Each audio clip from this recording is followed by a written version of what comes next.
Okay, great. Billy, John's telling me he can hear. Great. Thank you, Diane, as well again. Thank you, Bill. All right, let's get started, Bill. Thank you, Zach. Well, good evening, everyone. Welcome to the Metacomet Project Update Community Zoom meeting.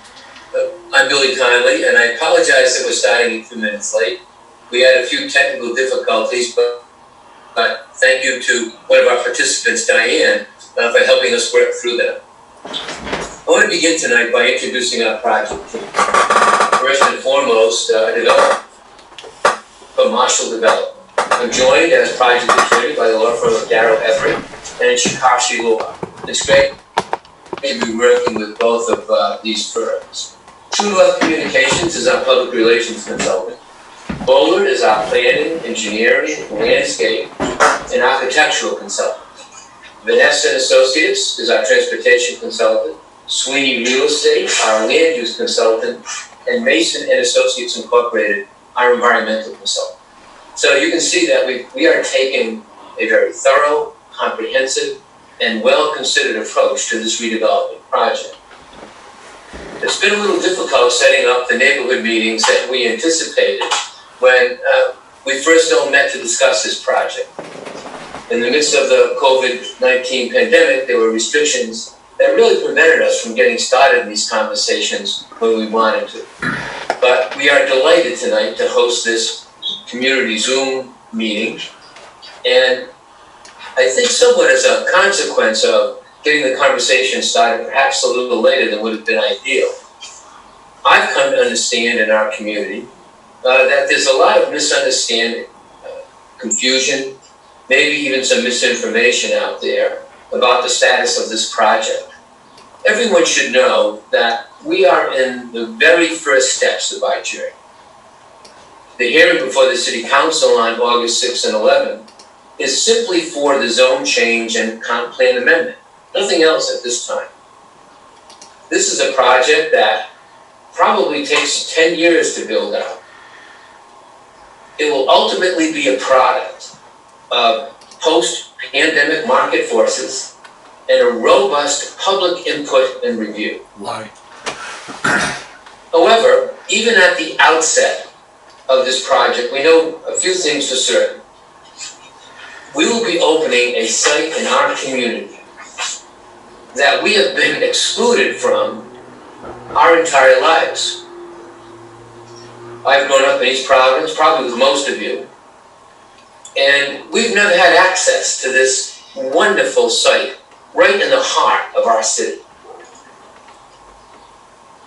And even though we are at these very preliminary stages,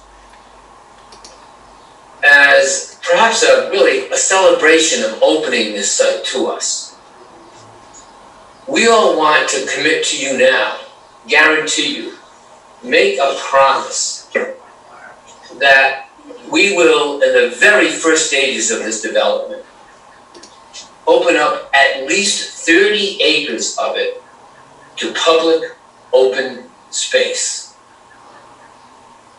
It feels really good to tell you that tonight.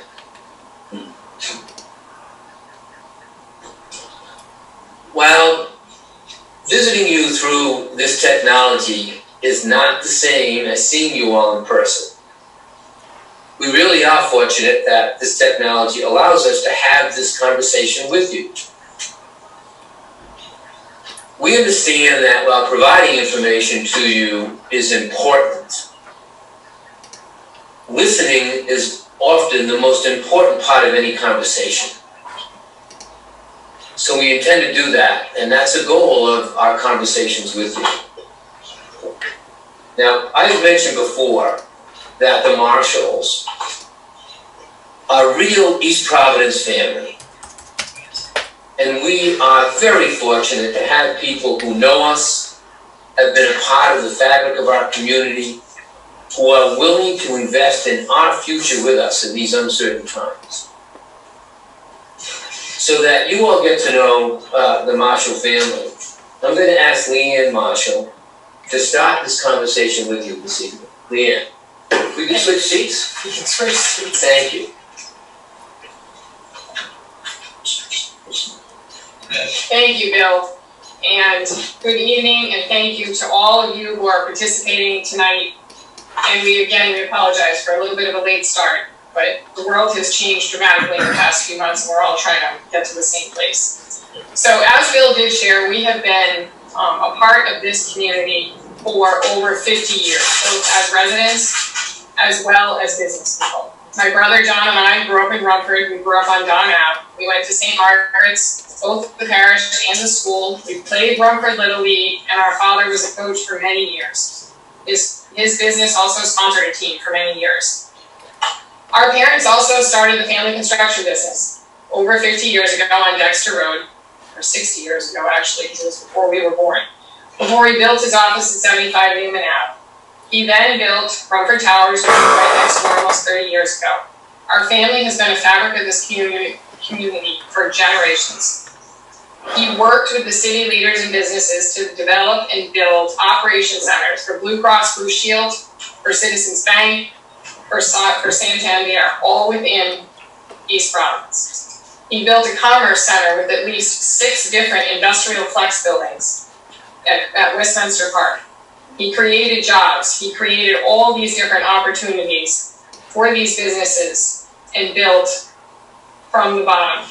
He took an old junkyard on 195 and cleaned it up. It is now a medical office building that houses Lifespan. Right next to it is Coastal Medical, which is also another medical office building. He built 401 501 on Wampanoag Trail. Again, providing the opportunity for many jobs and businesses in Smallers. All these businesses have created tax revenue for the city, has helped create the bustling community that East Providence is today. We have a long-standing relationship with the city of East Providence. My brother and I went into the business over 15 years ago. We've continued much of the same. We've had strong working relationships with all the different parties within the city. Just recently, we finished building 375 Wampanoag Trail, and which houses, it is now Brown Medicine, I believe, who took the entire building. We just, within the past few weeks, have completed an apartment building in downtown Providence, Chestnut Commons. We've had a very strong working relationship, and we're doing well in the beginning of renting out and leasing. In the past, we've also built over on Smith Street. We took a parcel that had been vacant for over 15 years, had been a real eyesore within the community, and Joe Hassett very much wanted to bring in a grocer to that community, and we did. We brought Aldi, we had Family Dollar and a few others, and which really created a need for that particular community. At the airport, we took another vacant piece of land. We built a hotel, which prior to COVID was a bustling hotel with all the air traffic coming in and out, and hopefully that will one day soon be the same. We also built a Walmart and a Sam's Club in Fall River. We have had many different opportunities to do all different types of development. The one thing that we can truly tell you, as Billy shared, is that we are very committed to the city of East Providence. We look forward to making a significant investment, and as Billy shared, we are going to commit within the first phase of this project to building over 30 acres of green space, the walking trails, the connectivity to Pierce Field, and to the bike path across the way. We want to build a town center where people can live, work, and play. We stand behind our commitment. We stand behind what we say. We will give you that verbal. Our reputation precedes us, and the one thing that we want to do tonight, as Billy shared, is that we want to hear from you. Listening is very important to us. We want to have a long-standing relationship, not only through the development of this project, but for the many years to come as we all enjoy and how this grows into a true landmark within the city of East Providence. Okay, I think Zachary, you are next. Sure. Thank you, Leanne. As far as real quick as a procedural matter, on the comment side, we are absolutely happy and look forward to taking comments and responding. We definitely promise to be thoughtful, listen, and be respectful. I'm seeing some of the chat comments. Some of them are actually not so respectful. I'm just going to ask you to keep professional decorum, and we'll do the same as well. This is important to all of you, as it is important to us, and you have our commitment to do our best to listen and implement, and all we ask is that you listen to us and keep an open mind, and at least we'll have all of the facts straight. And that's kind of my role here, the process. This is a first step in a public process that is going to have many additional public processes follow. Those public processes will involve state, city, potentially waterfront commissions, and most importantly, stakeholders. This process that we're in the midst of now, it followed the recommendation by the planning board and is before the city council for consideration, is an application for zone change and the corresponding amendment to the comprehensive plan. This process will not, and I want to make sure this is clear, will not include approval of a site plan, a development plan, of placement of our buildings or future buildings. As my colleague Bill mentioned, there's been some scuttlebutt as well. There's a plan. Once you approve this, there's definitely not. As of right now, the property is zoned open space by designation, but the property is in fact not open to the public, although I believe there's some public golf, but not open to the public to enjoy, to use the walking trails, to have a picnic, to walk their dog, to take their children, to enjoy as public open space. Additionally, as some of you may or may not know, this property is part of an opportunity zone that's designated by the federal government, and that encourages development of these properties into active developments that do things such as produce tax revenues, jobs, jobs and other opportunities for communities to advance development. Now, as far as the site plan, we can assure you we may not develop this property however we want. In fact, that is a public process that is going to be before, if this zone change is approved, the Waterfront Commission, which I understand has 10 of 11 members or citizens or residents of the city of East Providence. And the reason why that request by the city's staff was made for us to go that route was because the city wanted to ensure, the staff wanted to ensure we were subject to the extensive development and design guidelines that the East Providence Waterfront Commission has, that the affordable housing requirements of the East Providence Waterfront Commission were implemented as a requirement, that public access was emphasized by way of the Waterfront District regulations, and that a development process was applied to this project that would ensure public vetting with stakeholders having the ability to participate. Again, there were some misnomers out there that the developer, through some unspoken desire, wanted to be part of the Waterfront Commission. That's not the truth. The truth is that we saw an opportunity to put to use a property that was underused, and went to the city and said, how should we proceed? And because of the proximity to and integration with other waterfront district properties, its own water features, and the desire for those long lists of things that I mentioned, we agreed. So we just want to make sure that folks didn't think that there was any kind of desire for us for any other reason. In fact, we're just following the process that was recommended. Additionally, I think it's important to note that the commitments that are made, there's been some questions as far as in this process, how do we ensure that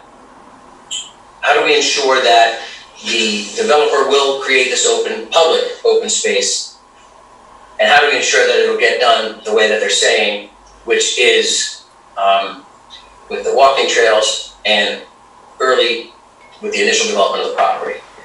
We also wanted to assure you that we are working with We are working with the city to ensure, even though typically it's done during the development plan stage, at the zone change stage, to ensure that the property has a requirement to contain this public open space that you've heard us say many times. The reason why we're saying this many times, we want to ensure that the community knows we will be committed, we are committed, and we have zero concern of codifying, establishing that commitment to ensure that public open space is provided to the community. Again, during the development plan review, we expect to have feedback from the community, but we're also picking up feedback along the way as to the development plan, such as folks want to know there's going to be parking to access the open space. Folks want to know that the walking trails are going to be connected to, or at least up to the street line across from the path to Pierce Fields. Those are all things that we're going to do, and we're going to ensure it's done, and we're going to commit to in a manner that makes the community comfortable that they will be delivered. So again, I want to conclude my portion by just reiterating, this is the first step. This is not an approval of any particular site plan, any particular site layout, and no, that's not to say that we're not presenting a site plan so that we don't have to. In fact, to the contrary, it's a completely separate process that will be before the public, have stakeholder, city and state input. So when you're thinking through this, I do know that some folks have commented on the, we did a shading plan that showed an area of hypothetical development areas. That is all because the city staff asked us what would be a hypothetical layout. That is not an approved layout, that will not be attached to any approvals. I encourage you to check with the solicitor. They'll confirm what I'm saying. In no way, shape, or form will there be a site plan or development plan approved or advanced in connection with the process that's going before the city council in August. That will be a separate public process. We will 100% take into account the public bidding, the input from the city, the state, if we're before the commission, the surrounding community, all of the stakeholders. And I guess one thing before I turn it over to you, Matt, the engineer, of Bowler, is I will just also add that there's been some questions of, why would you do a zone change before a site plan and whatnot? This is all part and parcel to the established legal process that pre-exists us by at least decades, if not longer. I'm sure my colleague, Mr. Conley, could tell you that, but this is just the process, and we won't, put it this way, if and when we get through the hearings in August, and if and when the council does give us their approval, if that occurs, we have no site plan approved. That is correct, and we start the processes again, working with the city, working with the state. At the end of the day, we couldn't get site plan approval at this stage. So folks that are commenting, oh, there's no site plan, it's dangerous, it's, hey, I wish we could do, that's not the way that it works. There can be no site plan until zoning is established. So please, we look forward to your questions. We will have a speaking part. I think either Matt Murphy or Matt Smith will give some direction on how that will run. Not speaking part, a questions and answer part. And I would like to turn this over to Bowler. Matt Smith, will you be presenting? Yes. Thank you. Great. Thank you, Zach.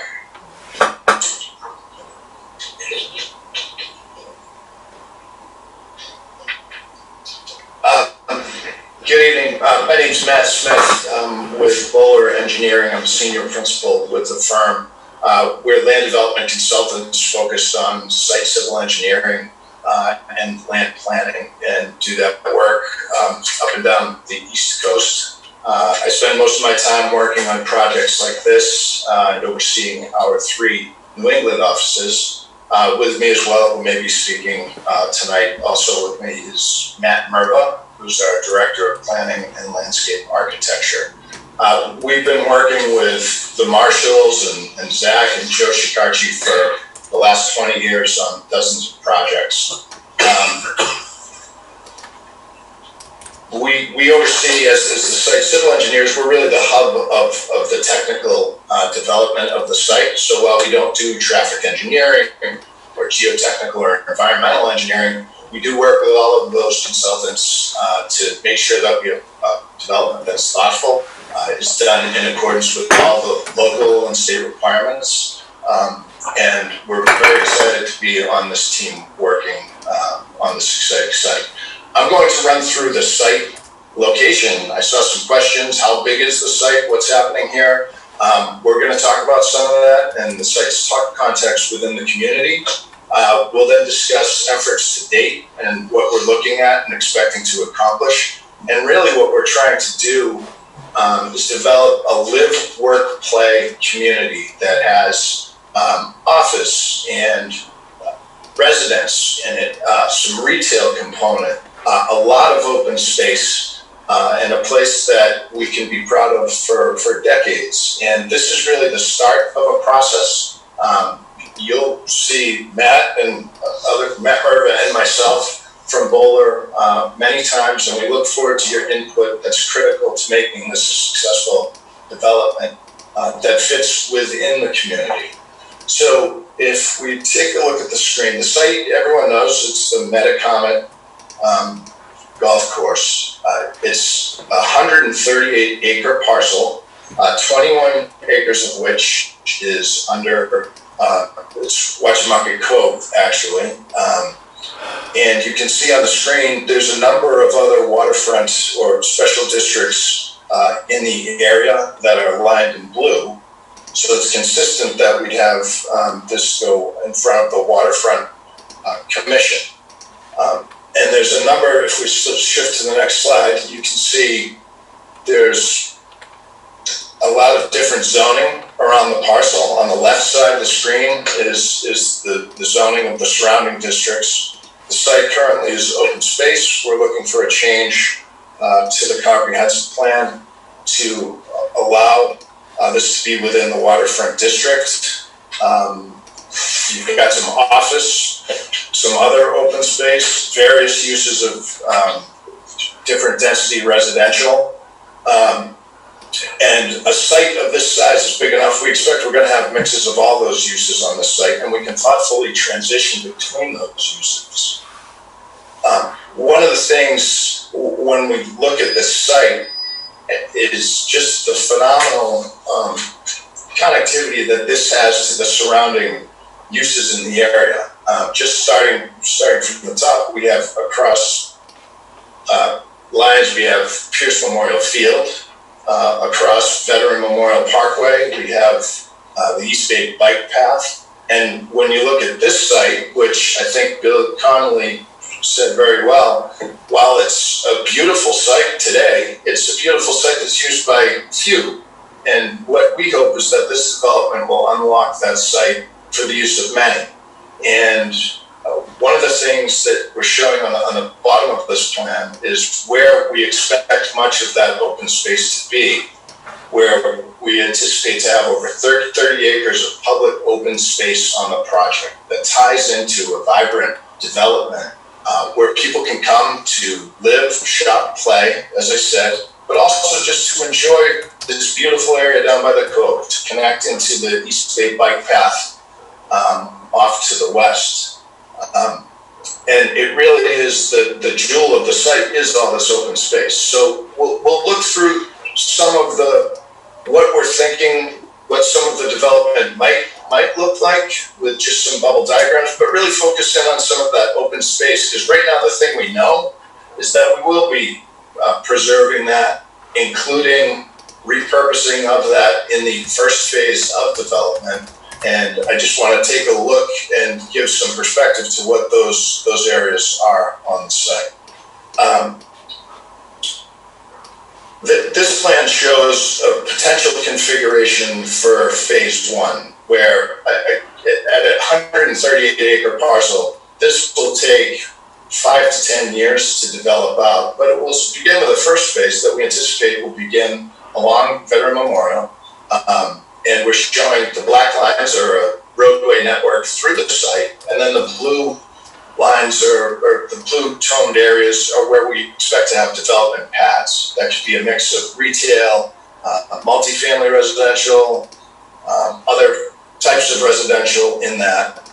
And you can see, just for context, and Matt, if you could move your tracer over just to the right of the kind of arc on the plan above the public open space, that's where the clubhouse is, right there. So this, if you're looking at the site and you wanted to see where we expect the first phase of development to be, it's about where the clubhouse is, between that and Veterans Memorial. And then you can see all of the open space that we expect to put trails, work with the community on what they might want to see.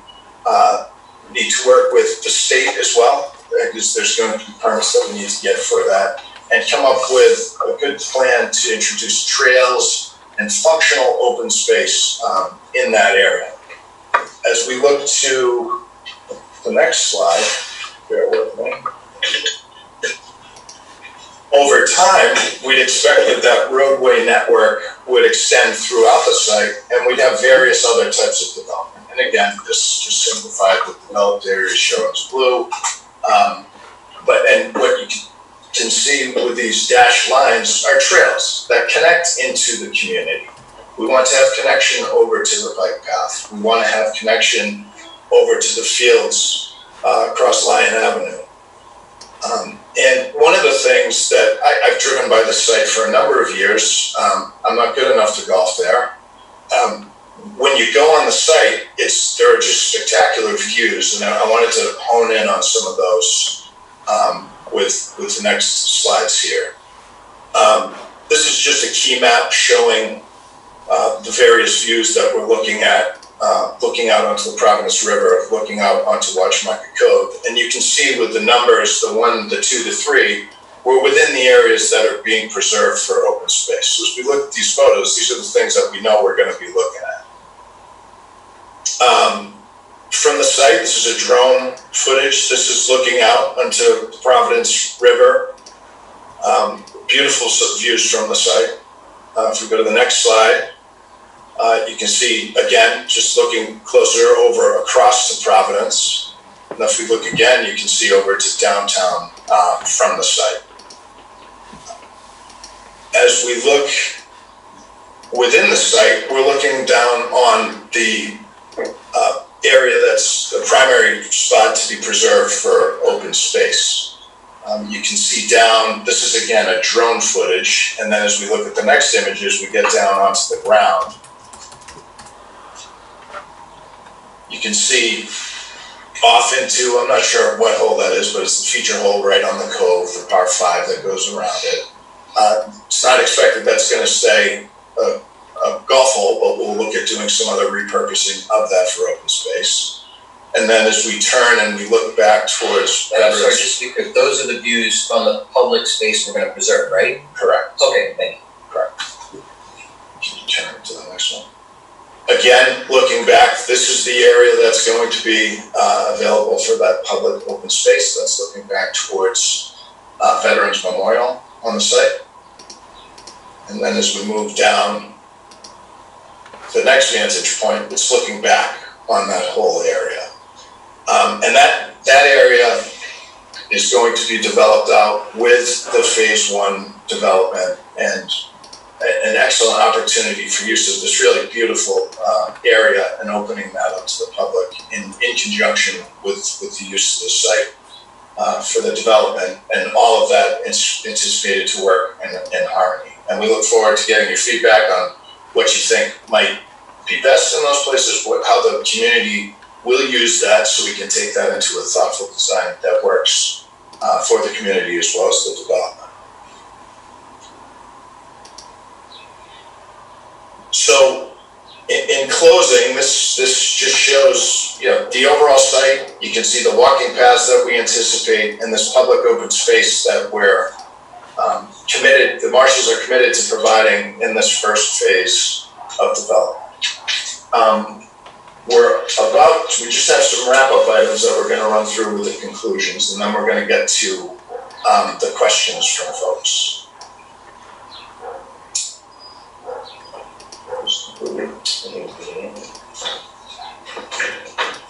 Okay, you want to take Billy's slide?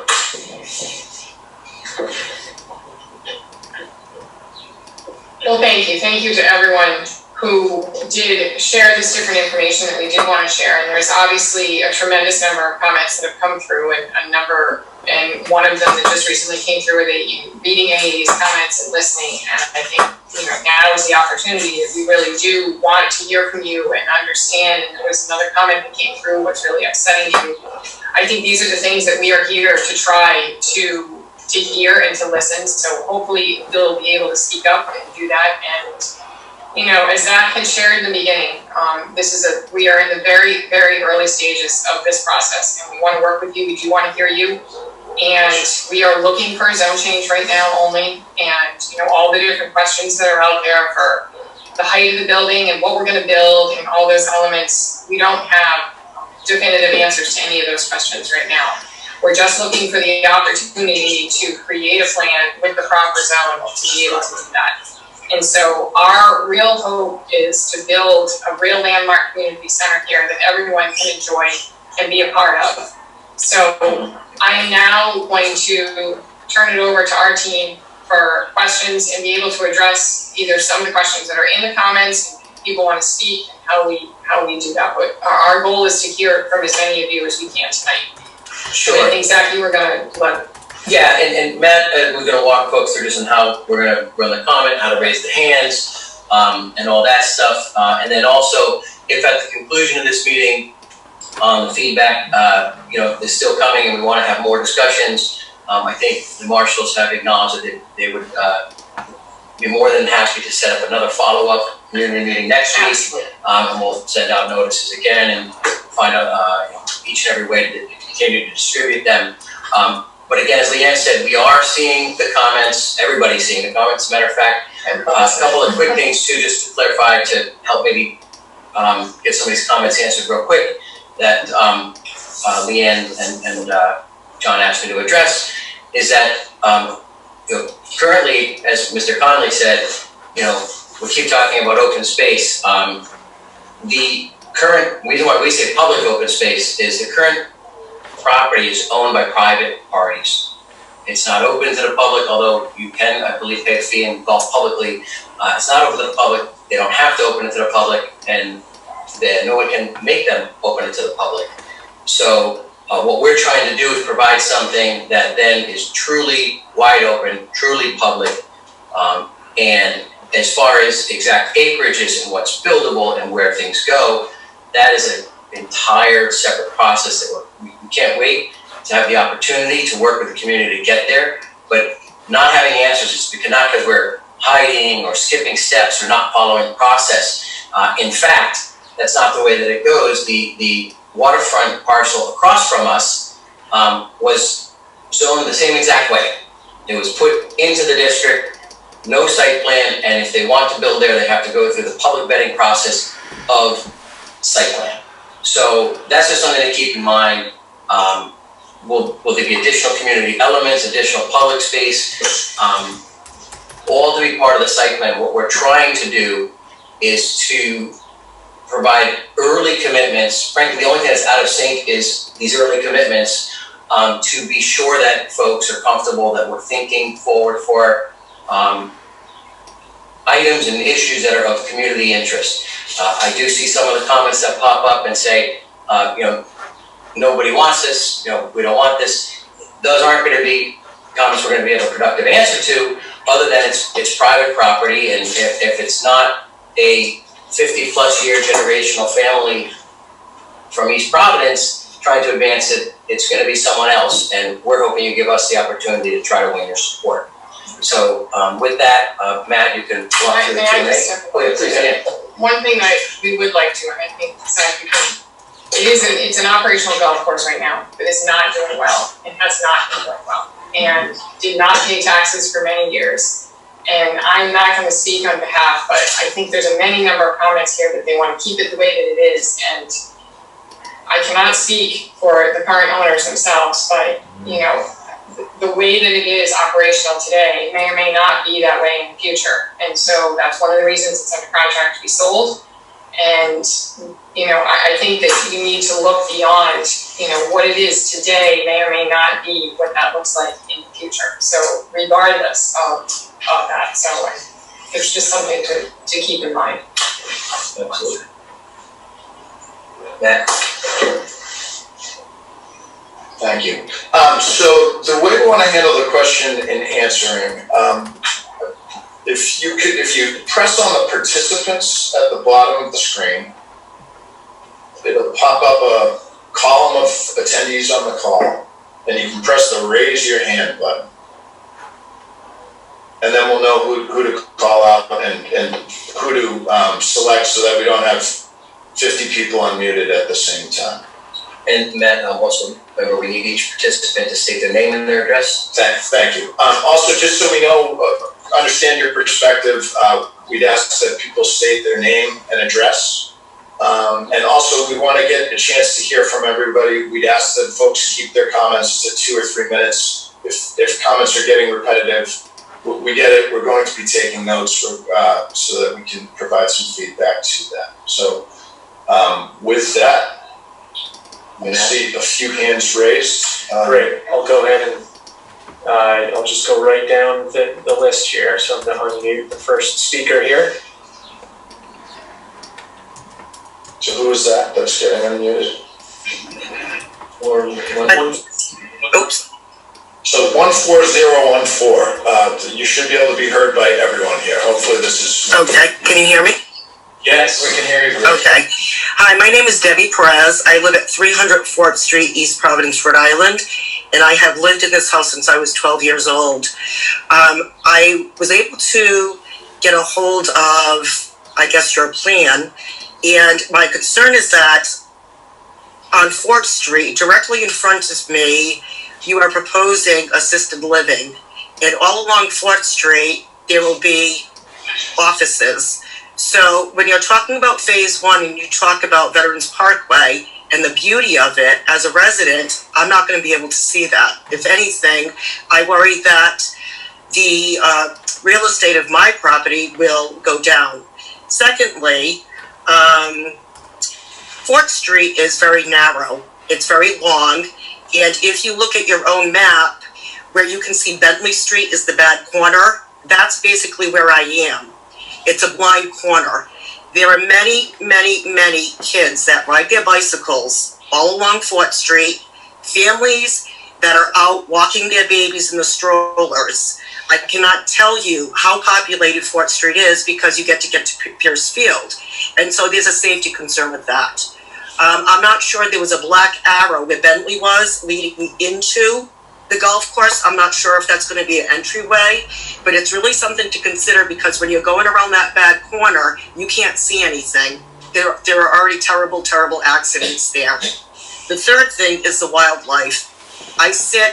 There's 2 trees diagonal from me, and I cannot tell you the beautiful birds, all different kinds of birds that live there, as well as rabbits, hedgehogs. There are numerous, I can't even tell you how many coyotes there are in the gully. And what is going to happen to this wildlife? They're going to be displaced. And where will the coyotes go? They're going to end up going into the residences. So those are the 3 concerns that I have. So, Ms. Perez, this is Zach Darrow. Did I get it correct, Perez? Yes, P-E-R-E-Z. Perfect. So, Ms. President, I was actually glad for your questions because this is exactly the type of feedback that we can address, we will address, we are excited to address. It's at the site planning approval process. Again, please, you could consult with whomever you want. That's the natural order of these things. And exactly those things. What's going to happen along 4th Street? What am I going to see? How are we going to buffer 4th Street? Is there going to be a sidewalk? Are there going to be shoulders so that people can continue to walk? Are there going to be curb cuts, which this plan, and I want to get back to something I said earlier, it's not a plan for the purposes of site plan approval. It was merely an ask from someone at the staff to say, gee, if you envision laying out uses, what would it look like? If you were looking at some of the earlier plans that we were kicking around, and again, I say plans in quote, there was openings on Fort, and then we turned around and pulled them all off because we know that people don't want openings on Fort and short of fire access, which we can't control. That's the legal stuff. We are already geared up. We're ready to work with to ensure that 4th Street is the least amount disturbed, that they don't have traffic issues, which is why one of the reasons, not just obviously Metacomet, but all the other streets, Vanessa is involved, Boulder's involved, and even on the wildlife, we have a wildlife consultant coming in. And that is exactly these issues that you brought up. I'm sorry, I couldn't hear anything you said about the wildlife. Oh, we have a wildlife consultant that we've engaged to participate and give feedback and tell us how best to mitigate, address what the displacement will be, because these are the things that we will not get a site plan approved if we don't vet, if we can't satisfy the city, the state, the commission, feedback that the community gives at these public hearings. So exactly the issues we're talking about, what we're asking is folks not to think that we're not addressing them. And frankly, we're not being treated any different than any other development that comes forward in East Providence, or someone even said a comment, East Providence is doing things that aren't best for East Providence. I work all over the state, and even throughout the state, this is the way that it's done. There's a state zoning enabling act. The comprehensive plan aspect of zoning is a state-driven process. These are the laws, frankly, most other states too. So we will take the feedback. We'll take it now. We'll take it right this minute. But we will have a reckoning, and we will not be able to advance our site plan approval, our development approval. We can't address your questions on 4th Street.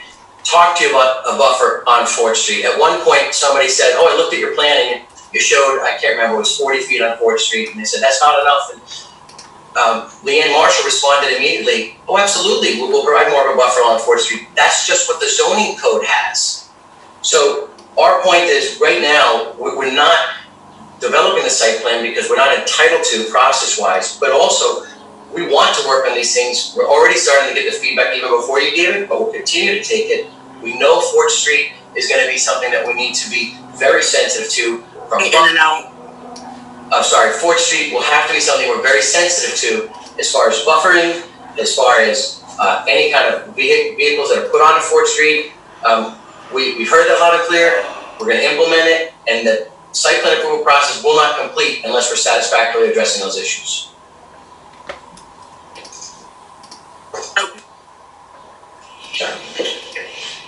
The next question is from Derek. I will unmute you, Derek. Thank you, Ms. Rose.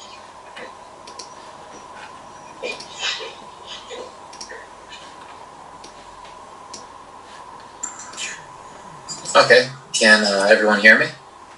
We can hear you. Yes. Hi, Derek. Excellent. Hi. Hello, everyone. Good evening. I do want to take just a second to thank you for your time this evening, and thank you for holding this meeting. I appreciate the opportunity to speak. I'll try to be as quick as possible. I just have 3 primary points. So my name is Derek Mendoza. I live at 312 4th Street. I've lived across this golf course my entire life. My parents also lived here before me. I bought the house off of them because I couldn't find another place in Rhode Island that I loved more than this location.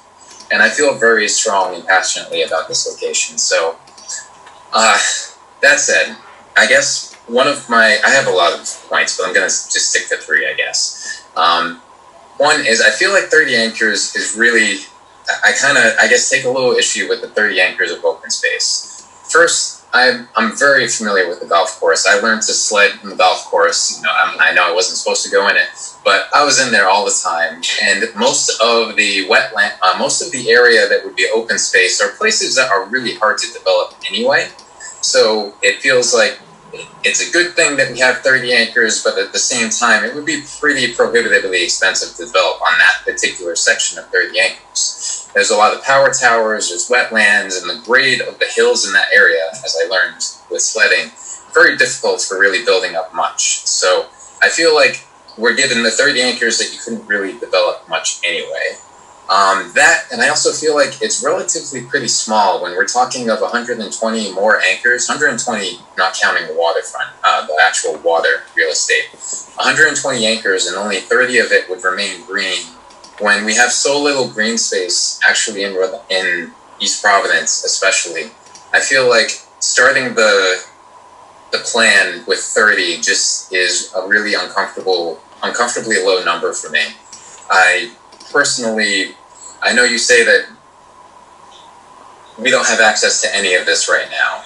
And I do see that point, and I see the value in having access, but I personally would rather have access to no anchors and still see more of that green than have all of this and then only 30 anchors remain. So that, I guess, is my first point, is a concern with the anchorage in the green space and how that works out.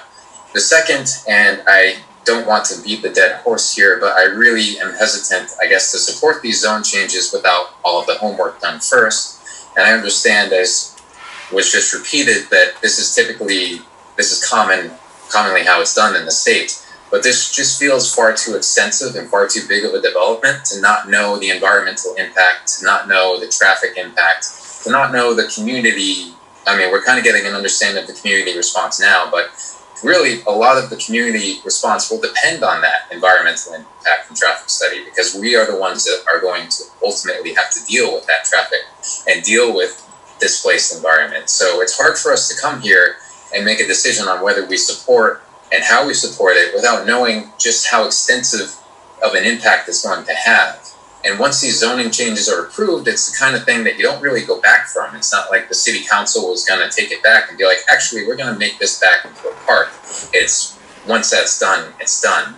So it's a very hard thing for us to get behind and support, especially since, like, I was at the EP planning meeting and a few people had said that they had never seen a development this big in the entire history that they have lived in East Providence. And one of the gentlemen that said it, I mean, no offense, I hope he's not on this call, he was a lot older than I was, but that was a statement to say that he's been around for a long time and he's been really interested and passionate for the city in a long time. He's never seen anything like this. I definitely never have.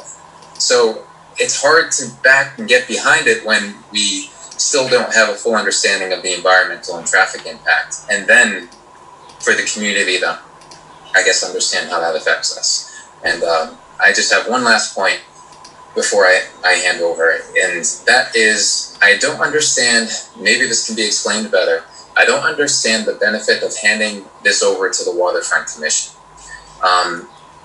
That in particular, I guess, is really hard for me to get behind, because I really feel like this is something that should stay in East Providence and responsible for with East Providence, and for people that are in elected positions that are accountable to the citizens of East Providence.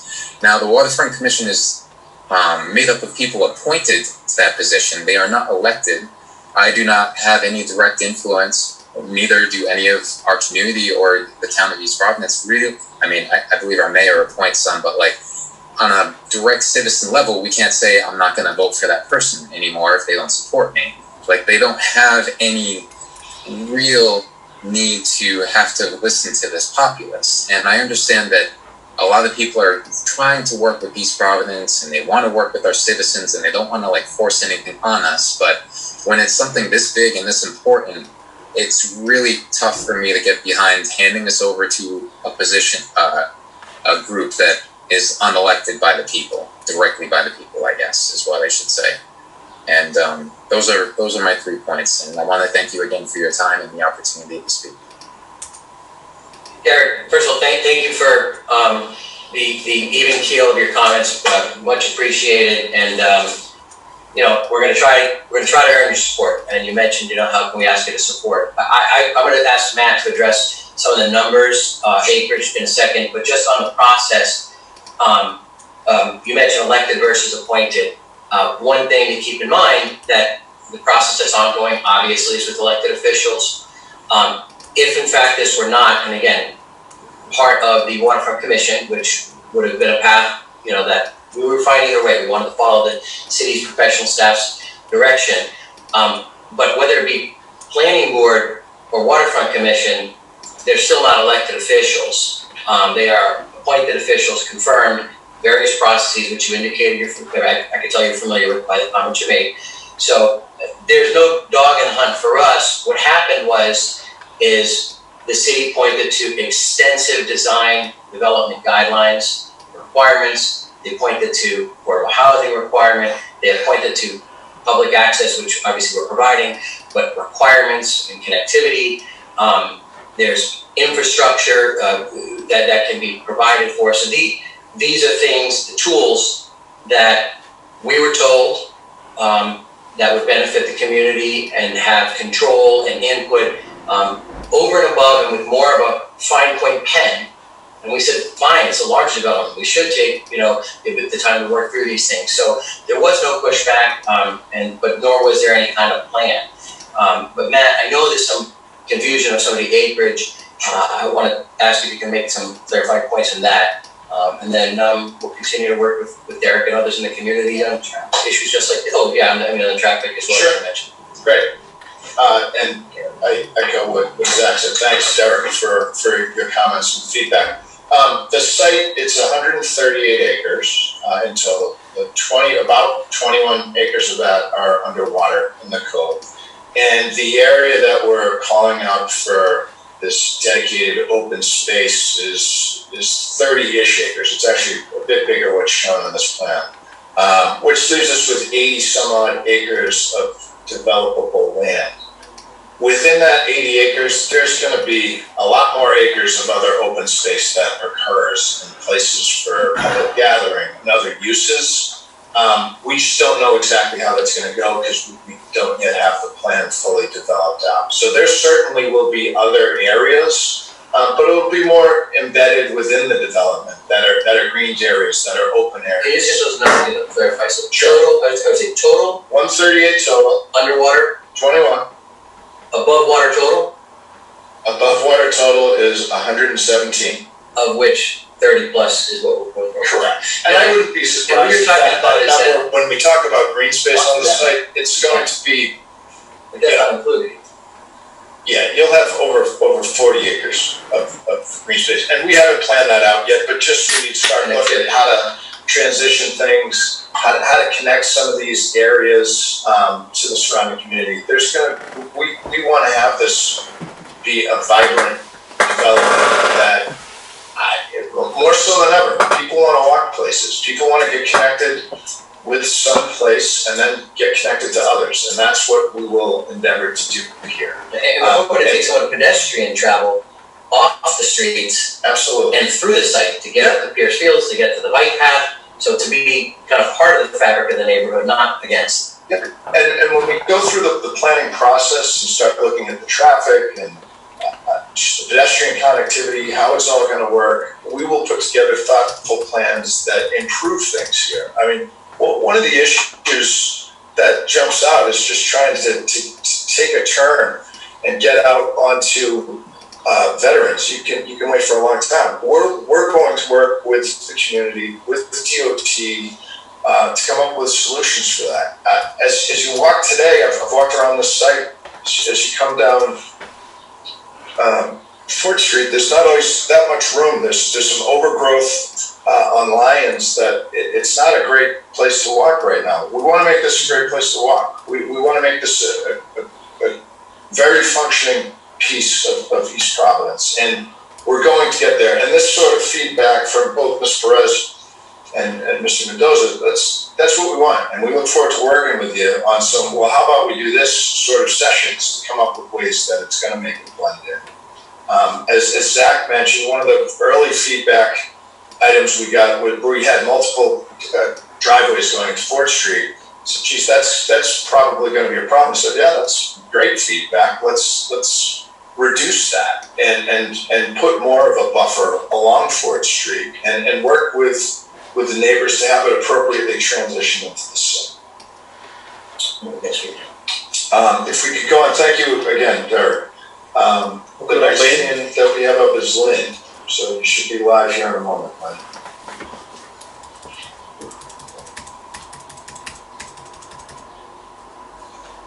Hello, Lynn. That's me. Hi. I take it you can all hear me. Yeah, yes. Okay, great. I need my name and address. Please. Lynn Miller, 245 Norton Street, East Providence, Rhode Island. And I have actually 2 questions, if I could. One is, not all the abutting residents received registered letters. What does that mean? Do you mean for this meeting, ma'am? for the project itself. Yeah, Bill, you wanna address sure. City handles the notice process and Hi, Lynn. Ah, Bill?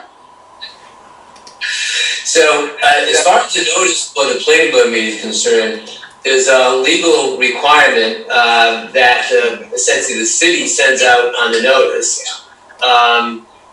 We did look at that, we wanted to sort of self-assure, based on what the city provided to us, it looked like it met the legal requirement that everybody was getting the notices. So, anyone who's saying they didn't get a notice, I can't explain that because the city did meet its responsibility in sending out those notices. I checked it myself. So even if all of the abutters didn't get letters, it's all okay? Well, And they're not on the abutters list either? you know, I'll be happy to share that information with the city, Lynn, but as far as I know, based on the information provided on the records of the city of East Providence, everyone who was supposed to legally get notice did. That's what I know, Lynn. Okay, Bill, can you get back to me on that? Sure. I can there's a record, and that record is easily provided.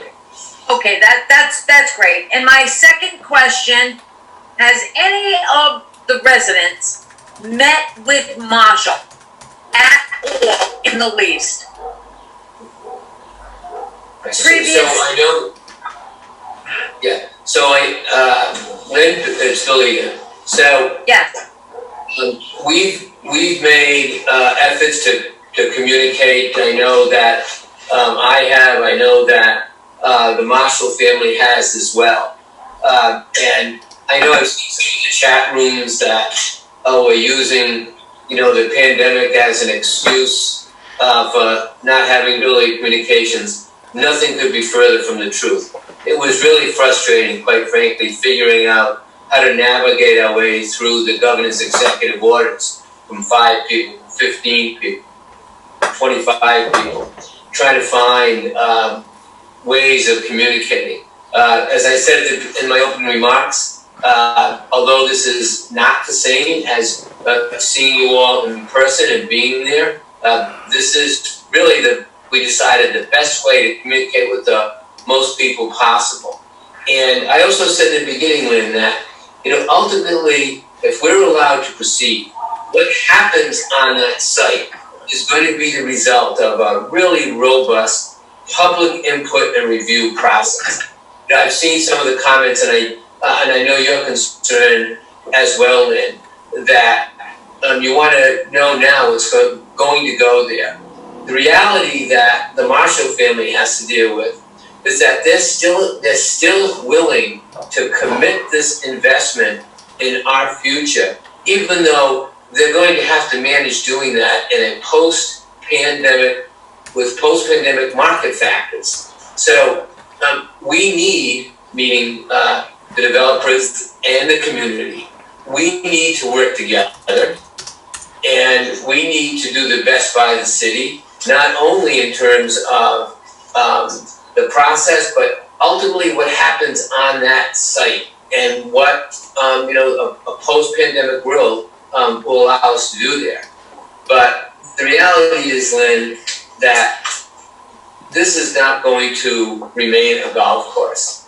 It's private property, and we want to develop this in the hands of people we trust. That's why I'm with the Marshalls, because I trust them.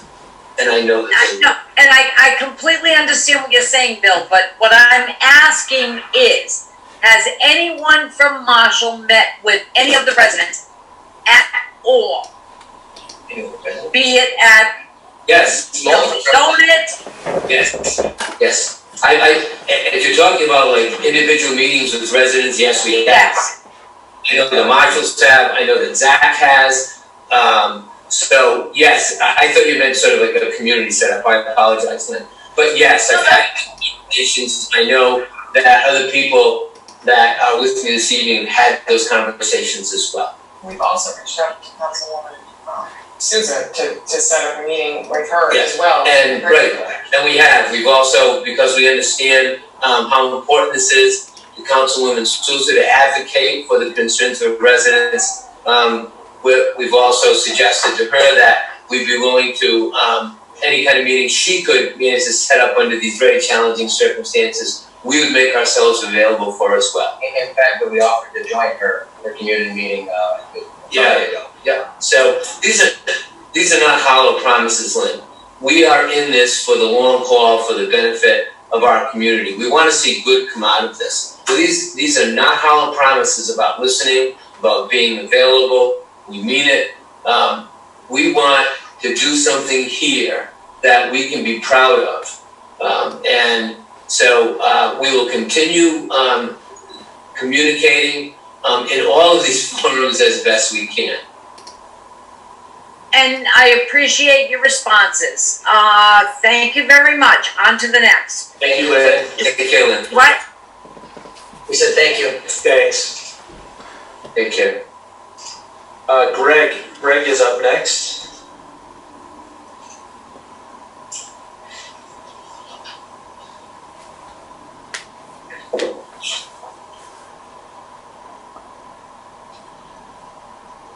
Greg, if you can hear us, you just need to unmute yourself when I. All right, I got you. Did I get that time? You got it. Excellent, thank you. My name's Greg Olson. I live at 15 Fisher Street in East Providence. I've been here for about 20 years, maybe a little less. I have to the back of me is my property. It was one of the few pieces that actually abuts the golf course, and I have one of the best neighbors I've ever had in my life, and I hate to lose it. There was a proposal I'd like to just bring up that was with Brad Faxon and that crew, the present owners of that property, where they were going to do a small development near the corner of Lyons Avenue and Veterans Memorial Parkway. How come something like that can't come back? And so that's just a question. And then why you're taking this piece of property from a pristine, preserved, manicured piece of property, open space, that once it's gone forever. How are you going to take that? Why are you taking it and going right to 5-story apartments, 4-story office buildings, hotels, convention centers, restaurants, bars? We have a bar in this neighborhood already. It's a disaster. Why don't you take it step by step? Why don't you go to just residential zoning, like this zoning that's on Fisher Street or on 4th Street or on Lyons Avenue? I guess that's just a couple of questions I have. Anybody? I'll just give a half response, and Billy, if you can shortly. Just one thing about, I worked around a lot of different developments that involve repurposing golf courses, and the manicured look and the beauty that you raise is absolutely accurate, and it's the first thing to go when these courses close down. And many of the residents on the telephone, on the Zoom, I don't have to grab the telephone anymore, are looking at a rusted chain link fence and barbed wire. So really what this is to try our best to balance the economic realities of repurposing a golf property so it doesn't become a blighted, overgrown property. I mean, shoot down 95 and get on 10 Rod Road, and there's a course that died in Exeter, and they'll tell you as much as its open space is called their scarred, blighted site. I've been working with them for years on it. And so it's a very challenging reality. So I take lightly nothing that the residents are feeling and raising, but to make sure that it doesn't turn into a blight with additional rusted fence, and then you get, I like the comments Mr. Mendoza made about sledding, and when people start to get sour and they put up more fences and bigger chain link locks and all that stuff. And what we're really trying to do is create a delicate balance to provide something meaningful to the community for those of you that want access to public open space, but also people in the community that want construction jobs, folks in the community want their tax base to stabilize, folks in the community that want to encourage other sites to be developed. Development brings synergy of development. You have that big property across the street. As Matt mentioned, infrastructure, some of these developments are the foster, or if you will, the mother or father to infrastructure improvements, to sidewalks, to connectivity, to other portions of the city. So it is a delicate balance. I don't take lightly anything that anyone's saying, but the reality is what you see, and if unfortunately marshals go away, but it doesn't matter, what you see won't exist. And I don't think any city's really jumping to run a golf course, 17-acre golf course, and the expenses that go with keeping it looking as it does. But Bill, I know there's more specific points that we'd probably like to hit. Yeah, so I think Zach has said it well about the challenges in repurposing a golf course so that we reintegrate this wonderful site into our community life. It's been described as a work, play and live kind of concept. And that's what we want. We want to build a sense of community there. We're going to take this space that frankly has been held in private hands and excluded us from using it and turn it, our goal is to turn it into a village style community center that we can all be proud of. It's going to open it up so that I know probably everybody's tired of hearing about the open space commitment, but we're going to do that. We're going to connect it to the existing community amenities that are there. And although I said before, market forces will certainly dictate how it's developed and through the next 10 years, but community vision will also develop that as well. This is a chance to take this space and build community. And we build community, we build jobs, we expand our tax base to keep our property taxes down, those are things that I know, although I'm here in my legal capacity, I've always been committed to as a part of East Providence. And this is our chance to do it with people that know our community, have grown up in it, and also want to be proud of the commitment that they make to our community at the end of that 10-year build-out. Thank you. If I could, just one more. Would you consider, or would the marshals consider, what it looks like is you're going from this pristine open space and you're going right from there to downtown Disney or South County Commons. And this is a residential area. It's all single-family homes, two-family homes. Everybody, well, you for sure, Bill, know this community. The biggest apartment around here is the old-fashioned three-decker houses. Can't you tone it down some? Get rid of these high-rise buildings and maybe some of the bars. Do something. Sweeten the deal a little bit, no? So, yeah, if I could just follow up on that. So, by way of context, right across the street, for instance, where what we all refer to as the Chevron property, right? That already has exactly this zoning. That's already built in the waterfront. Or this particular conversation, but that was done at a time long before the marshals showed up in order to build this village center at the Metacomet site. And I hear what you're saying about those kinds of buildings, and I think part of what I've been doing since this project started is engaged in a little myth busting that it's not going to be Disney. Instead, it's going to be East Providence, and it's going to be driven by community input, and it's going to be driven by that robust public hearing process that Zach explained, whether it's in front of the Waterfront Commission that has very rigorous design standards, very rigorous infrastructure standards, or whether it's in front of a planning board. The process is going to be the result, the product is going to be the result of that process. So the idea that this is going to be Disney World, and I've heard that too, so I know exactly what you're saying, is really not what the marshals are about. Think about that phrase that Matt introduced in the beginning of the discussion, it's going to be a place for all of us to live, work, and play. It's going to be community.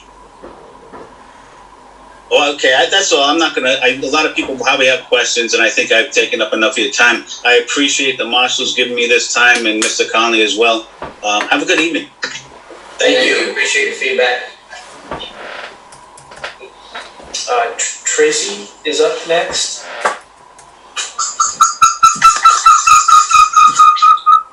Hello. Hello.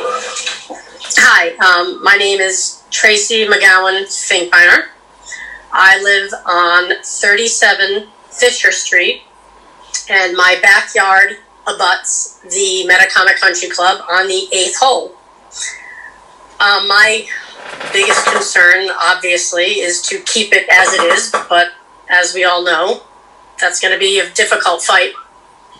So my question is, looking at this map, I see the open space that you plan on allowing us to have. My only question is, if you look at the map on the right side, that is right behind Fisher and goes up Fort, that little section that kind of looks like an upside down wrench, that should stay undeveloped as well. Because none of us want to look at buildings or people walking in our backyards. And that's exactly what will happen if that section is built too. So is there any possibility of leaving that open or as something other than building back there? So I think that's a fair question, fair observation, and that's kind of part and parcel to what we talked about when some of the planning aspects came up. Again, we're throwing around the number that we're throwing around because we know we can accommodate it. If it shifts, if it moves, if it undulates because of topography, because of requirements by the city or state. So the area, I know the area, I can see what you're talking about. That upside down wrench is a good description. When we go through the planning process, we expect that's typically when those types of things would happen, and you say, hey, what do you have for a buffer, and let's talk about that, and what is the buffer going to consist of, and I saw a couple of comments that were related to your comments saying, well, what is the building's going to be? I can assure you there will not be a building anywhere on this site plan until a site plan is developed, anywhere on this site, until a site plan is developed, put before a public process, and not just what you're talking about, what happens to that wrench area, what happens 360 degrees around that site, what happens three-dimensionally above the site, meaning height, all those things that are being talked about. We don't have a user in our pocket, there's not some grand plan to come develop immediately. We can't legally, we aren't at that stage actually, and to your point, we are fully intending to have discussions, heavy discussions, when we start to work on a development plan, what we will entail, and really that's the tail end or the backbone of that wrench you're talking about, and how that L shape that cuts back in, whether it's open space or an additional buffer, down on Fisher, absolutely expect those discussions. It's just a function, and again, I'm glad Bill's here to help support me, having done many developments in East Providence. We just aren't at the stage to talk about how many foot buffer and what we apply to address your concerns, but we can't proceed with development until we do, and that's what we want to make super clear to everybody here. Legally, you don't have to take our word, you don't have to take our commitment. We can't, if God willing, we get approved by the city council, we cannot then say, boom, here's a building. Won't work that way, can't work that way. I'm sure Attorney Conley will agree, Attorney Shikarchi will agree, marshals know that, they've been so advised by their lawyers of that. So I want to let you know that that's a good question, and as we lay the site out, I definitely think there's going to be significant discussions of buffers, particularly Fisher, Front, Lions, all along the way. Okay, I get what you're saying. Like I said, it's just only because, as Greg Olson had said earlier, that on Fisher Street, we are pretty much almost exclusively the only area that actually literally abuts the golf course. I mean, I could climb my fence and walk out there on the 8th green. And like I said again, we just want to make sure, because there was something in the plans that said a 30-foot buffer, and that's absolutely not even feasible to have a 30-foot buffer, you know, when you're used to looking at nothing but greens, where that gully is, where all those trees are, and things like that. So I'd like to go on record as saying that whole wrench area, I truly believe should not be developed. That would be a good sized buffer for everyone along Fort and Fisher, because there are no residentials on Vets Parkway or Lyons, really. So that corner is probably the most feasible to sort of develop. Not that I'm even a fan of it, but again, Fort and Fisher is very residential, and we'd like as little as development there as possible. And I appreciate, there's so much more to talk about, but obviously everyone wants to ask their own questions and make their own comments. So I appreciate your time and look forward to the next set of meetings. Thank you. Thank you. Maggie, I'll unmute you.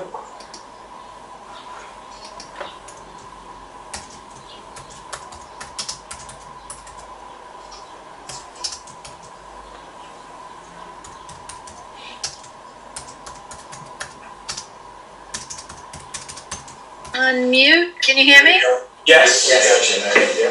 Alright. So yeah, my name is Maggie Hatzpany and I live at 73 Bentley Street. And I feel strongly that development, really, of any kind, is just not going to be healthy for the environment you put it in. There are plenty of already developed spaces, homes. Fix up homes, make them low-income housing. There's plenty of empty apartment buildings a developer could fix up.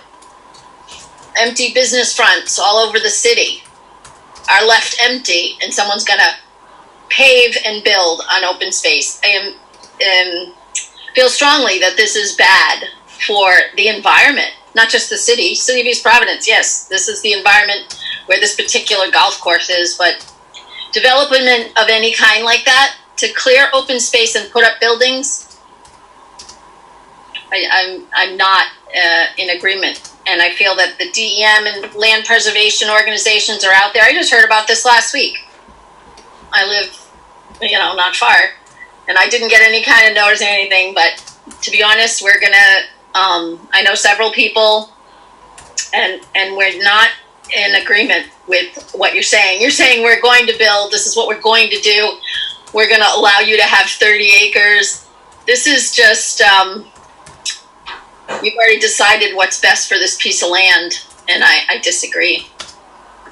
That's all I get to say. Well, we appreciate your perspective and understand that there's going to be folks in the community that just don't want anything to happen.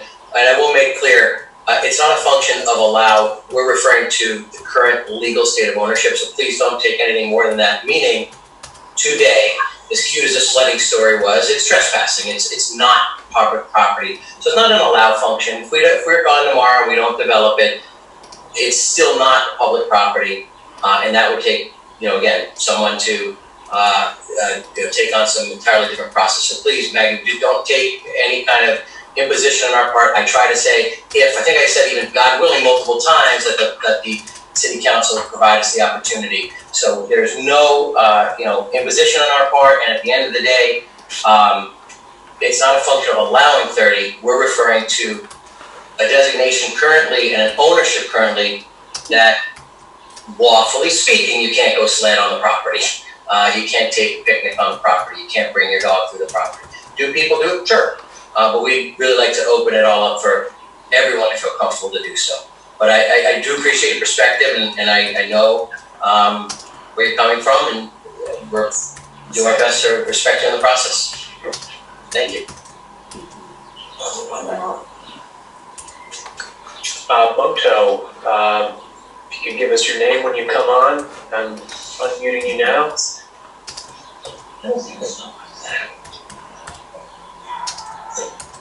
Hello. Hi.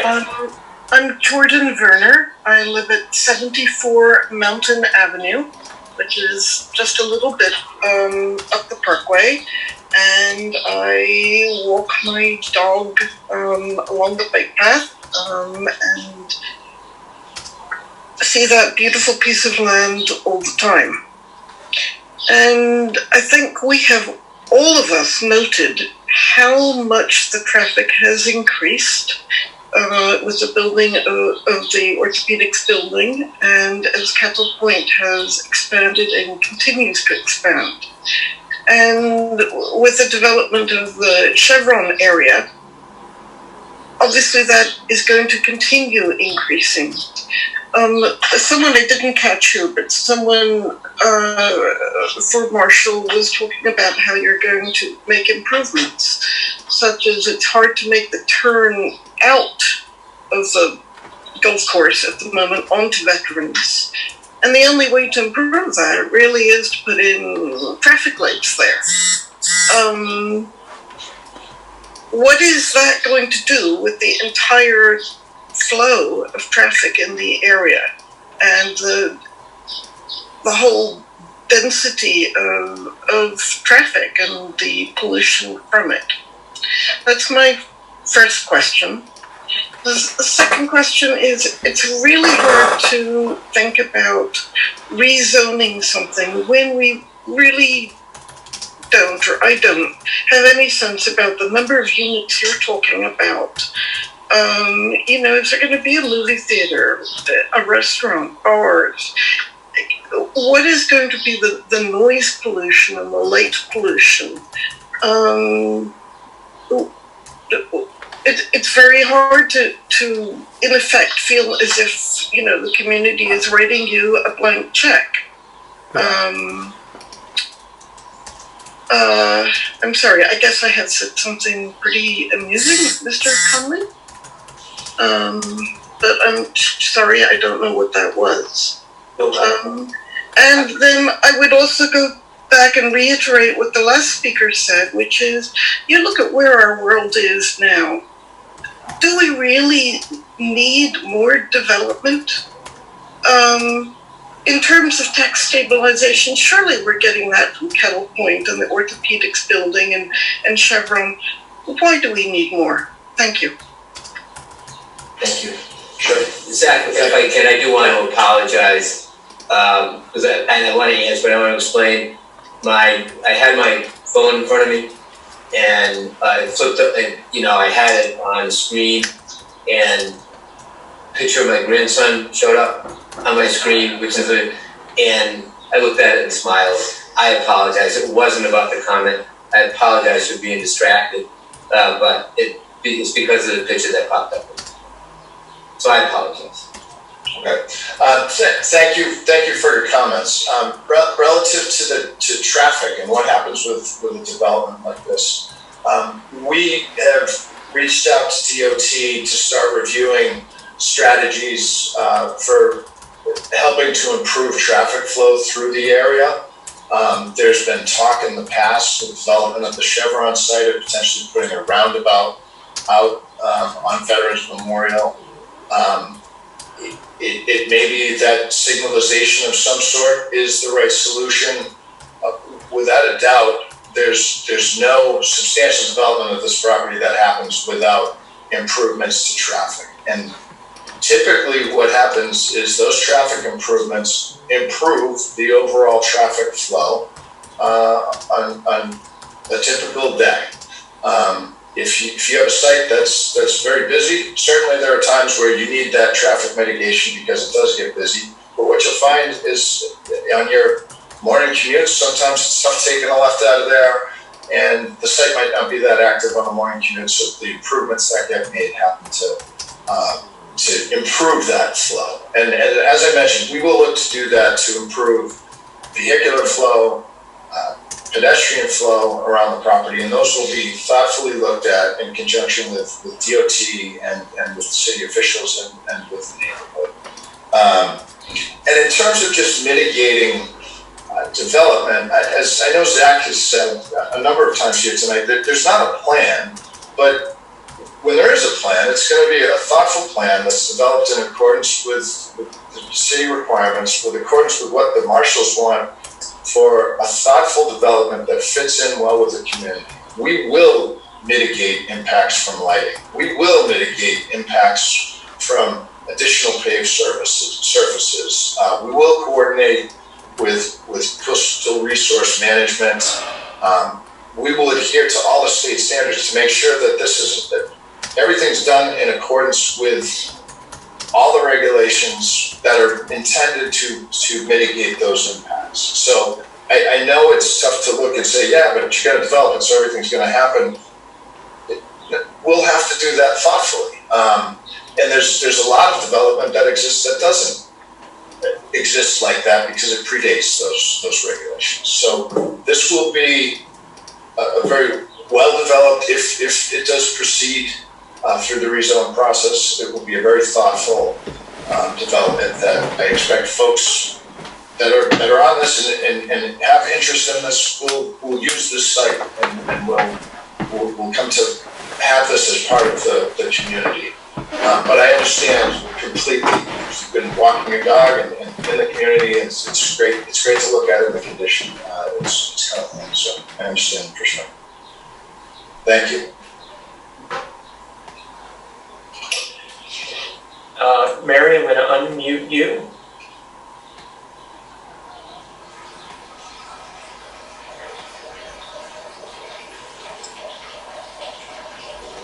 Can you hear me now? Yes, we can. Okay. I have a few hopefully quick questions. So are you willing to tell us how much you are offering to purchase the property for? Because we've heard 6, 8, and 10 million. Mary, do you mind just giving your name and address first? I'm sorry. My name is Mary Maggi, and I live on Broadway right across from Fort Street. I've lived in Rhode Island for a little bit under 3 years. Thank you. Thanks. Thank you. Okay, so did you get my question? No, start over just so we can hear it clearly. Sorry. Okay. Would you be willing to tell us how much you purchased the property for? We've heard 6, 8, and 10 million. We're currently under contract, so again, back to misinformation. We have not purchased the property. We're under contract to purchase the property. Yes, I understand. How much are you planning to pay for it? Yeah, that's not something we're going to share. All right. Have you done an environmental impact study or a traffic congestion study? So we have performed our initial environmental, ESA, environmental site assessment, and traffic mitigation studies and all those other aspects, I sorry to sound like a broken record, are requirements of the plan approval process. Okay, will you make that public to us? We have a website, Keep Metacomet Green. You can post it there. We will, when we submit our traffic study to the planning board or commission, if we are given the opportunity to advance the development, it will be a matter of public record and grab it right from there. And I don't even know if we'll have a problem posting it ourselves. We'll come through it. Either way, I can assure you, when we submit it to the whatever board, if we have the opportunity to present it to, it will be public, yes ma'am. Okay, and also the environmental impact study? I don't think we're gonna, I think you might be confusing what we're talking about. Ours is to investigate whether there's any kind of contamination, and that's typically kept private for the developer's information. But as far as— That goes through the state, am I not correct? Isn't Sean Seeley working on that with the state? The environmental department? Yeah, I think that if there was an issue, we'd go before DEM, but private parties can conduct environmental site assessments. If there are state approvals needed, yes, we'll have to submit materials, and those are all also public. Now, I understand that the environmental checking that he is doing for you all does not concern the animals. We are very concerned about habitat.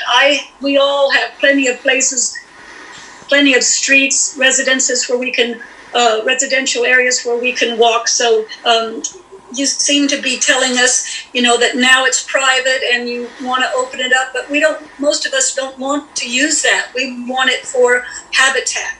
So, I hear you, and I understand that, first of all, we did acknowledge earlier in the meeting, we will be engaging a wildlife consultant to address any displacement and related issues. We have coyotes coming right up to, like, I live in an apartment complex, they come right up to our buildings, and I feel really bad that we are taking up their habitat.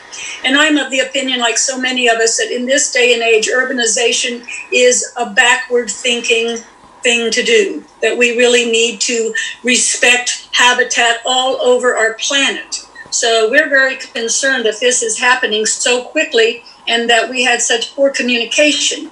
Now I have another question, and this is my last question.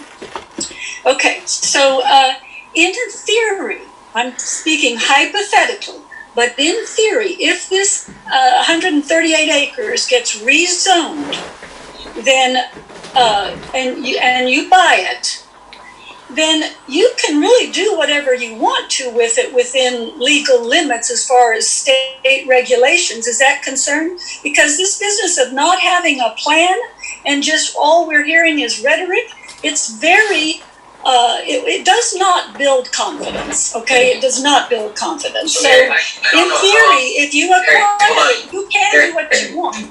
I don't know how else to keep saying it. I can only repeat it so many times. We're going to send around a mailer to folks too. I'll make sure you specifically get a copy. Whether we were before the planning board, they would need to approve it. Whether we were before the commission, then the commission would approve it. Your statement that we can go and build whatever we want after rezone is entirely untrue. You didn't hear the part where I said within regulations, within city and government and state regulations. I still have to go to a public hearing and get approval from whichever board may be empowered. Period. Billy, go ahead. Yeah, Zach, I don't mean to interrupt, I apologize, but I think there may be another misunderstanding, may be that because this site is currently open space, that it's either a golf course or just that, just nothing else there. And in reality, there are uses there as a matter of right. In other words, not subject to any of the rigorous public process that you outlined in the beginning.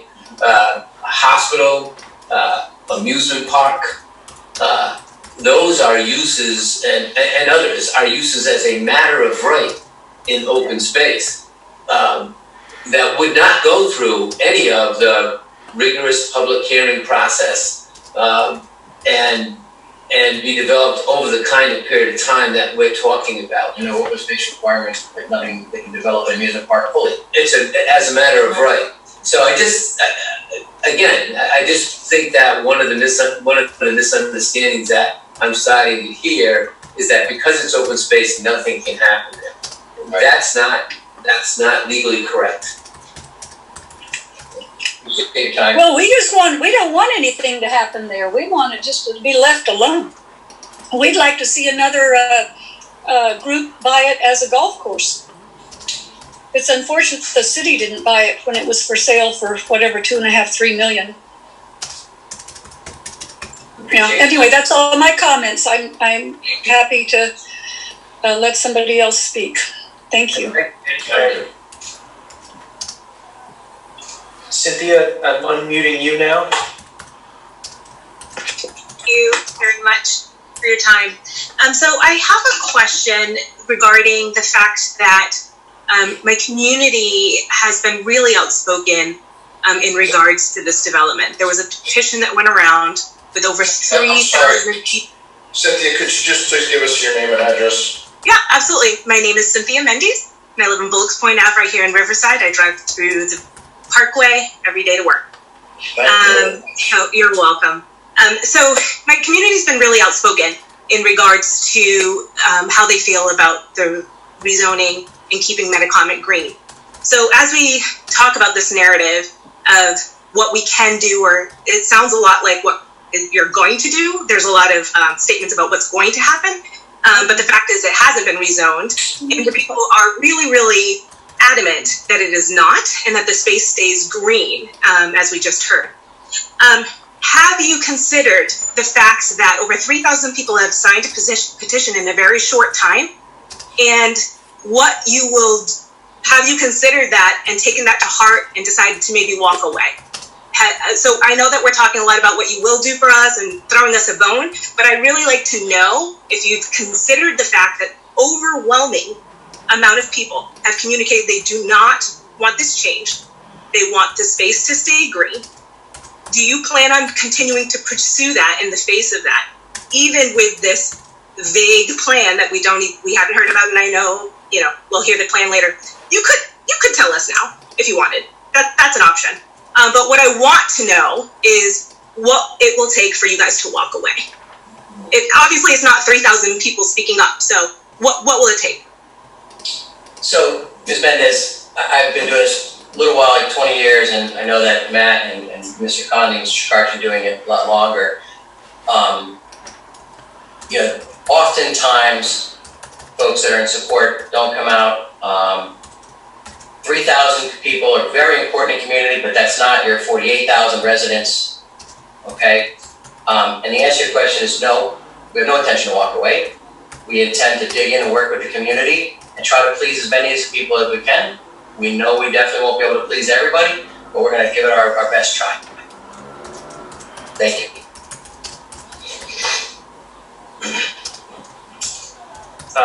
Bill, I'm unmuting you. Can you hear me? Yes, sir. Okay, gentlemen, and I just appreciate you giving me the time to speak, and I thank you for what you've had to say so far. My name is Bill Baird. I'm here with my wife, Addie. Our address is 274 4th Street. This home has been in my wife's family for over 50 years, and we have some very high concerns. Our concerns are about the noise and about the light that we're going to get from this project, the lighting. But more so, I've heard a lot of talk about what your proposals are to do with the parkway, but I'm hearing very little about what you're going to do with 4th Street. And we all heard earlier that there is a sharp curve on 4th Street. We're right there at that curve. And we've seen numerous accidents throughout our time that we've been here.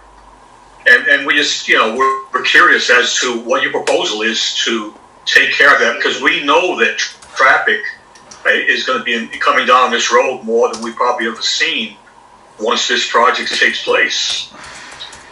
If you could answer that for me. Yeah, sure. We haven't dug into that entirely, but as I was mentioning earlier, there's some overgrown areas along there. And we've got some land, obviously, that with which we can work to come up with some solutions as we go through the process. And we'll do all those studies to make sure that site distance is appropriate. If there's concerns with safety, we're going to work to improve those, not just to ignore them, but to improve those. And we haven't gotten to that level of detail yet, as there are no plans to develop that area at this. But I mean, obviously, having the land there, that's usually what you need to be able to make some improvements like that. So there's solutions that are embedded in a project like this. Thank you. I saw at least 2 sets of preliminary drafts or plans that were floating around. Something that came in the mail from me to me, and one was handed to us. And I think on one of the original set of plans that there was going to be a pass-through from Bentley straight through into that complex. Is that still a possibility? I would say it's a possibility. We had usually, just as land planners, you try to provide connectivity to help with traffic. One of the first responses we got when we reviewed that with some of the town officials, just with that simple massing plan, was, hey, that's a bad idea, and we removed that from the plan. As we delve into traffic solutions and how to make this all work, I don't expect that we come up with that's what we want to do, but that could be some solution. But those are things that we work with you, Bill, with the community on to come up with something that works best. It's only because of the fact is that we live on that corner of Bentley and Fort, and I could just see that if that were to become a pass-through into that complex, that it's going to put havoc into at least into. And certainly, we wouldn't look to put, a direct connection in there to a heavily developed portion of the site. If there were residential development on that side of the site, it might be logical to consolidate that, but it wouldn't be a main access point to the overall development. And again, there's no intent to do that right now. I'm just, as you look at planning and how to make things work, to me, that stretch is a great place for transitional development. So that you're not looking straight into some large development. You're looking at something that's more in size and character with the community that you're in now. And that will develop as we proceed. But that's big note on our notes here that's important, and we have heard that before, and that will be thoughtfully addressed as we proceed. Matt, we're gonna keep taking comments, but I think we should advise that the Zoom call ends at 8, not us, like that whole program. Okay. I think, right? Thank you. Yeah, we've got about 7 minutes. We have one more. We will Yeah, I appreciate it. Thank you. Have a good evening. I said it. Yeah. That's Joe said. Lynn, I'm unmuting you right now. If you could give us your name and address.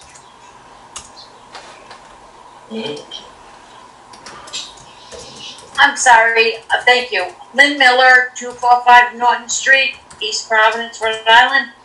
And I just have a comment. And it's addressed to Zach. Can you please just soften the edges when you speak to someone? This is not the first time that you kind of get a little rough. So just soften up a bit. And that's all I have to say. Thank you. I will absolutely try. Thank you. You guys want to take the last few minutes to wrap up? Billy, what do you think? Maybe a little wrap up comments? Sure. Tissue open, want to be a close? Sure. So, as we just have a few minutes, I want to, first of all, thank everybody for participating this evening. It's, as we said at the beginning, it's really important for us to listen to you. We heard a lot tonight that will allow us to respond to the concerns that you have. I think that we did have a chance, for those of you who were able to listen to the whole meeting, to address some of the misinformation that's out there. We are in the preliminary stages of a journey to develop this site. We will have another Zoom meeting that's set up for next week before we go to the council for our rezoning and comp plan requests. But we hope that this demonstrates to you that our promise to listen to you, to work with you, so that this project is something everybody can be proud of in East Providence, is real. That's what we want to accomplish, and opportunities like this to hear what concerns you, give us an opportunity to understand it and be responsive, is what we want to do. Again, I'm going to finish where I started. I've lived in East Providence my whole life with many of you. This has been private property that we've been excluded from. This is an opportunity to bring it into our community. Now, I know many of you talked about just wanting to leave this as open space, but the reality is there are many uses of right in that open space that will not be subject to the kind of rigorous process that we are making ourselves subject to.